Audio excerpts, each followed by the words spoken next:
आज संभाजीनगरच्या या लाखोच्या संख्येनं जमलेल्या जनसागराच्या साक्षीनं सरकारला जाहीर सांगतो, आज रात्र तुमच्या हातात आहे.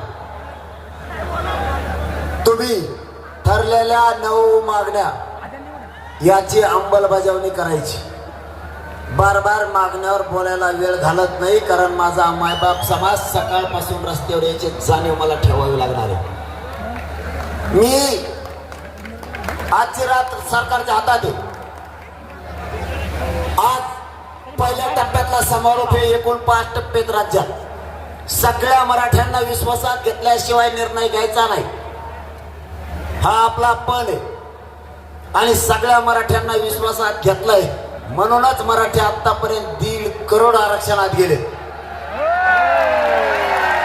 आणि मुलींना पण मोफत शिक्षण